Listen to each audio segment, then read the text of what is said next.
मैं तो पटना के निकल रहा था, लेकिन लालू जी की कहानी इतनी लंबी होती है कि कुछ न कुछ होता ही रहता है। तो पार्टी का विचार हुआ कि मैं आपसे बात करके जाऊं।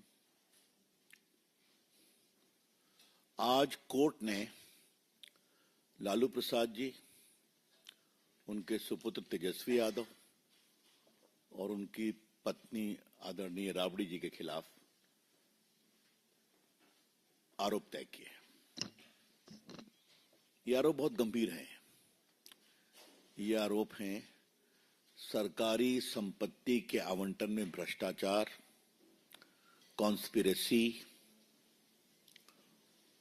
डिसऑनेस्टली सरकार को निर्णय की प्रक्रिया में गड़बड़ करना इत्यादि इत्यादि है। 120 भी है और तो और 420 भी है।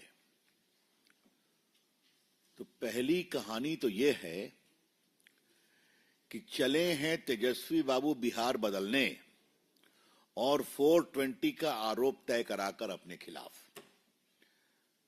Mister Tejashwi Yadav is going to Bihar to change Bihar with a charge of 420 being framed against him by a competent court. अब 420 क्या होता है आपको तो बताने की जरूरत नहीं। धोखाधड़ी, सजा 7 साल, कॉन्स्पिरेसी 120B। तो कौन सा बिहारा बनाने वाले हैं जब आपकी ये छवि है और आपके खिलाफ कोर्ट ने ये पाया है।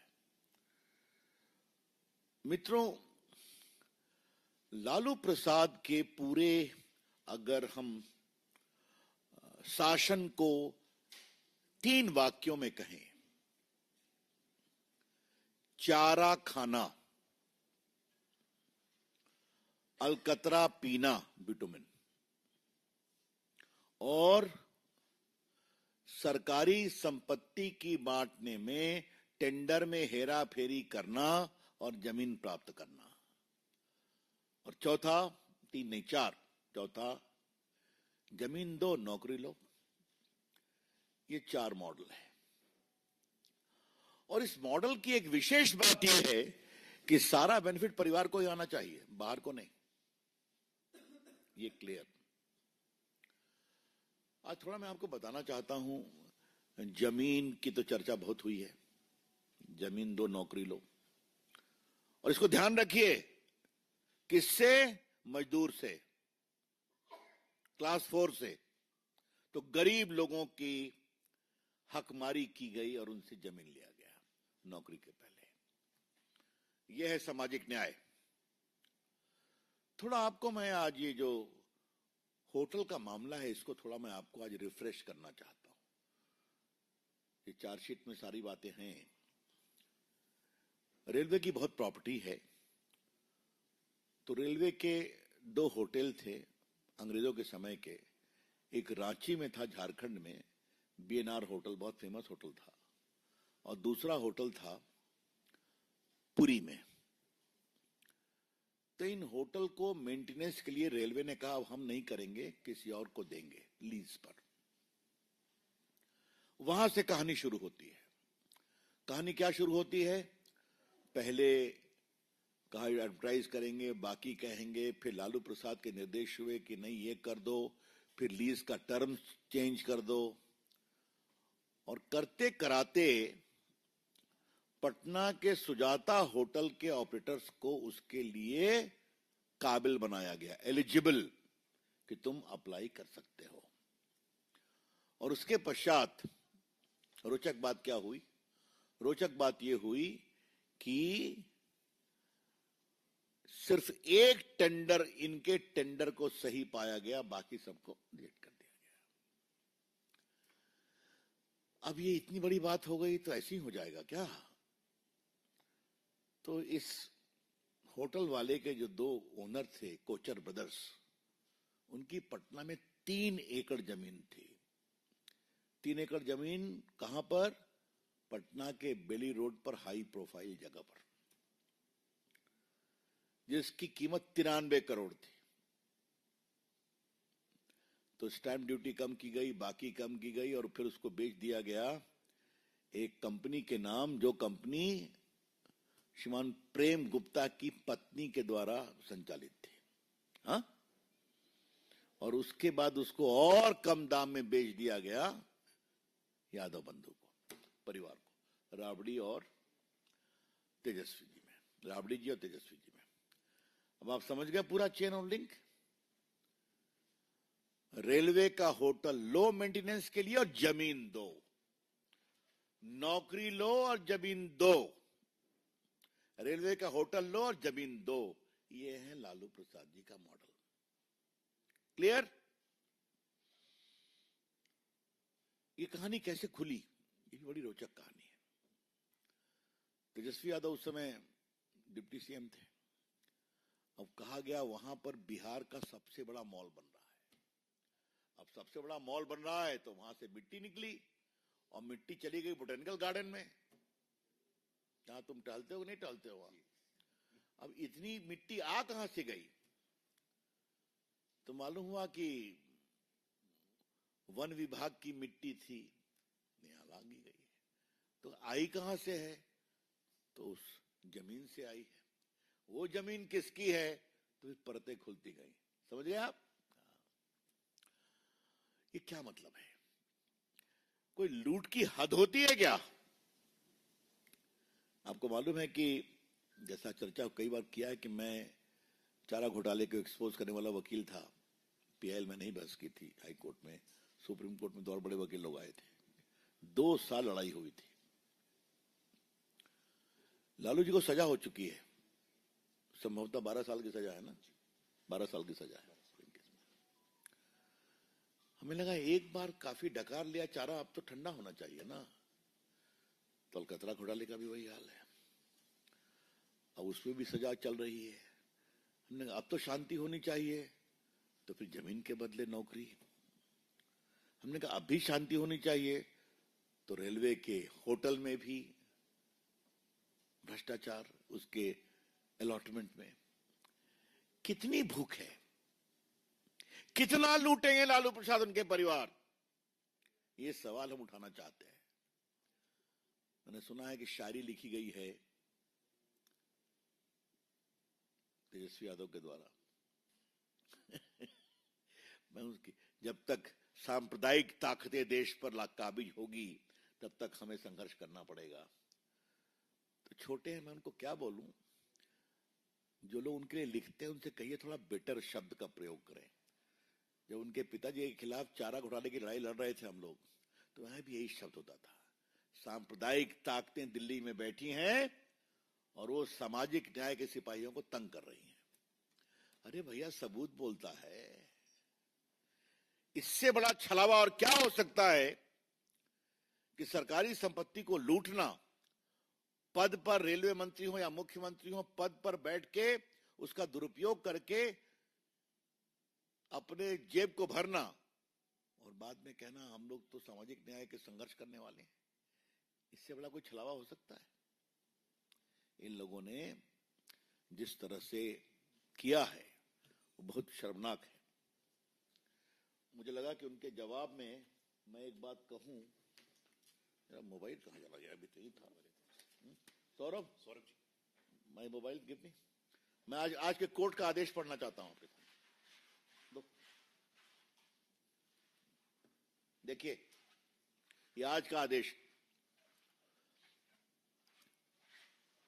The court noted that probable fraud must be tried as cheating, and the loss to the exchequer is not a euphemism but a monetary loss. The conspiracy is sublime but is not hidden from the court's view. इसको conspiracy को छुपाने की कोशिश की जा रही है, लेकिन कोर्ट की आंखें उनको देख रही हैं। The court noted that preliminary probe findings suggest that Lalu Yadav entered into a conspiracy with the other accused and abused the position and influenced the process of issuing and awarding tenders in return for undervalued purchase of land. तो तेजस्वी जी, मैंने court के आदेश को पढ़ा है, आज के आदेश को। मित्रों, कुछ और जानना जरूरी है।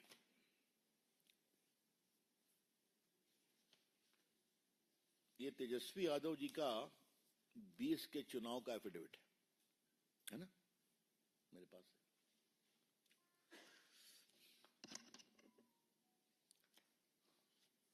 अब जरा देखा जाए 1993 से 2007 के बीच में, उससे उनकी उम्र कितनी रही होगी मुझे बताने की जरूरत नहीं है। बिहार से जुड़े पत्रकार समझते होंगे कि उस समय बच्चे ही रहे होंगे। हाँ, उनके पास कृषि योग्य 9 भूमि थी, 9 land, 3 in Patna, 6 in Gopalganj. Agricultural land 9, non agricultural land 2, both in Patna. Commercial 2005, 1 plot in Patna. Residential plot 2005, 1 plot in Gopalganj. अब भाई ये 9 प्लॉट कहां से आ गया? हाँ, नहीं, non agriculture 9 and agriculture and agricultural 9 and non agriculture 2, 11 कहां से आ गया? कमर्शियल भी है, पटना में है। माने हमारे ऐसे लोगों को भी इतनी प्रॉपर्टी बनाने में थोड़ा सोचना पड़ेगा। हाँ, और ये तो जान के मैं 2007 की बात कर रहा हूं। तो तेजस्वी जी की कब का डेट ऑफ बर्थ है गुरु? यानी 90 का है ना? तो अगर 90 का है तो 1993 मतलब 13 साल, 3 साल, और 2007 तो 93-2007 के उनके उम्र कितनी हो गई बताओ? 17 साल। अब 17 साल में 11 property, even before he became a major, 18 साल के पहले। हमारे स्वर्गीय दोस्त सुशील मोदी ने गिव मी दैट बुक। आज मैं उनको बहुत श्रद्धांजलि के साथ याद करूंगा। आपको मालूम है कि चारा घोटाले हो, अलकतरा घोटाले हो, इसमें पिटिशनर वो थे और मैं वकील था। हाँ, संघर्षशील व्यक्ति थे। और एक केस और फाइल हुआ था, बाबू लालन सिंह भी थे। अब देखिए, लालू लीला उन्होंने एक किताब लिखी है, लालू लीला। और इसमें उन्होंने कहा है तेजस्वी यादव की 14 प्रॉपर्टी, ये देखिए सब डिटेल से पूरे परिवार का, इसका कोई कॉन्ट्रडिक्ट नहीं किया गया अभी तक। अभी ना मैं राबड़ी जी के बारे में, जो राबड़ी जी के खिलाफ भी आज चार्ज फ्रेम हुआ है। राबड़ी जी को एग्रीकल्चरल लैंड 3 है, 2 गोपालगंज में, 1 पटना में। नॉन एग्रीकल्चरल लैंड 4 है, नहीं ज्यादा है, सुनिए आप। नॉन एग्रीकल्चर प्लॉट पटना में 4 है, कमर्शियल 1 है ऑल इन पटना, और रेजिडेंशियल 5 है।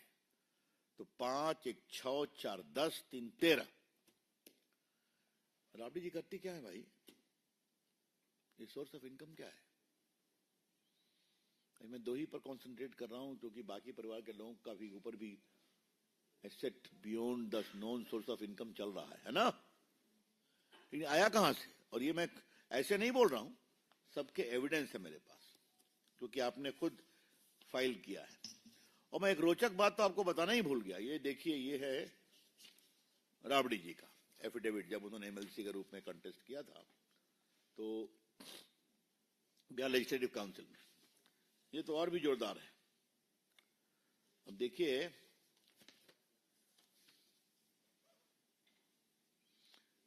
उनके पास कम से कम 1, 2, 3, 4, 5, 5, 5 प्रॉपर्टी है भाई, पावर ऑफ अटॉर्नी।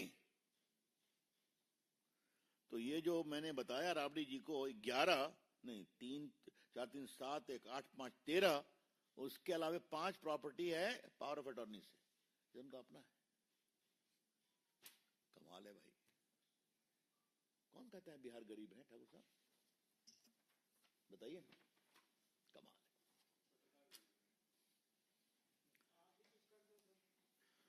मैंने तो काफी किया, आगे फिर करूंगा। तो मेरा कहना है कि आज जब कोर्ट ने फ्रेम किया है कि लूट किस प्रकार से हुई, तो इस लूट की कहानी को बताना जरूरी है। मुझे लालू जी और तेजस्वी जी से कुछ सवाल पूछना है। राबड़ी जी तो पूछने की हिम्मत नहीं कर सकता, क्योंकि फिर तो चलिए, उनकी माता जी है, मैं क्या बोलूं। ये बिहार में हर परिवार को नौकरी देने का झांसा किस बिना पर दिया जा रहा है? और बिहार के निवासियों, अगर यही इनका मॉडल है ना, तो आपसे भी जमीन छीनी जाएगी। नौकरी तो मिलेगी नहीं, जमीन छीनी जाएगी आपसे। इस झांसे में कभी नहीं आना। बिहार के मेरे भाइयों और बहनों, बुजुर्गों, नौजवानों, कभी तेजस्वी यादव के वादे के झांसे में मत आना। नौकरी तो मिलेगी नहीं, तुम्हारी जमीन छिन जाएगी, क्योंकि ये इनका टाइम टेस्टेड मॉडल है। दूसरी बात मुझे कहनी है, यही आपका गवर्नेंस करेंगे आप? यही बिहार का विकास करेंगे आप? बिहार को आगे बढ़ाने का ढोंग करते हैं आप? ये गलत है। हम इसकी बहुत ही भर्त्सना करते हैं। और आज ये जो प्रक्रिया शुरू हुई है, ये अपने तार्किक लक्ष्य पर जल्दी पहुंचे, ये हम अपील करेंगे। और एक बात ध्यान रखिए, ये सब कुछ कोर्ट के सुपरविजन में हो रहा है। सब कुछ 17 सीबीआई ने जांच किया, बाकी किया। आज कोर्ट ने चार्ज फ्रेम किया, अब ट्रायल होगा। तो मित्रों, आज बहुत ही ऐतिहासिक दिन था और इस परिवार की भ्रष्ट आचरण की कलई एक बार और खुली है। ये विषय बिहार में और घूमेगा और बिहार की जनता जरूर सोचेगी, हमें पूरा विश्वास है। अब वो चलिए, वो तो कोई अनपेक्षित नहीं है, अस्वाभाविक नहीं है। बस इतना जान लीजिए आप, भ्रष्टाचार तो कांग्रेस पार्टी तो उसकी क्या बताएं, हाँ? कि ये हैं आपके नेता और उनके पिताजी जो बिहार के मुख्यमंत्री रहे हैं, और आपकी माताजी जो बिहार के मुख्यमंत्री रहे हैं। इनका रिकॉर्ड ही है रेलवे की प्रॉपर्टी को बेचने में मुनाफा कमाना, गरीब लोगों को क्लास 4 की नौकरी देने में जमीन लेना। ये तो सामने है, तो क्यों नहीं उठाएंगे? इनसे ईमानदार शासन की उम्मीद नहीं की जा सकती। और ये बात मैं बहुत जिम्मेदारी के साथ कहना चाहूंगा, उन्होंने अपने समाज के लोगों को भी नहीं छोड़ा। जो डिटेल्स आपको हम देंगे, उसमें इनके समाज के लोगों से भी जमीन ली गई। और जो पूरा प्रॉपर्टी आई है, ये किसी गैर परिवार को भी नहीं दी गई है, सब परिवार के लिए। हाँ हाँ, राहुल गांधी का सवाल है, विदेश से आ गए क्या राहुल गांधी? हमको किसी ने बताया कि बिहार की समस्याओं के निराकरण के लिए बगोटा गए थे, तो हो सकता है वहां से आ गए होंगे। उनको जवाब देना पड़ेगा। सर तो आप करते हैं, वो तो सुप्रीम कोर्ट और जनता ने रिएक्ट कर दिया, लेकिन जो सर का तुलना जो भ्रष्टाचार है, उसका जवाब देना पड़ेगा आपको, बिल्कुल देना पड़ेगा। I am only telling you, the son is bound to appreciate his father. I don't wish to go into it. But the son should not gloss over the corruption of his father and his own corruption. Bihar की जनता बहुत समझदार है, समझती है। हाँ, इतना ही कहने है। वो सच को सच समझती है, झूठ को झूठ समझती है और भ्रष्टाचार के खिलाफ रहती है। और इस बात को आप कभी नहीं भूलिए कि चारा घोटाले के बाद लालू प्रसाद अपनी अकेले सरकार कभी नहीं बना सके। जो मेरी बात समझ रहे हैं आप, इस बात को ध्यान रखिए। हाँ, ये खास करके आपको याद होगा 95 में जीते थे और उसका जजमेंट आया था हाई कोर्ट का, और उसके बाद की कहानी आपको मालूम है।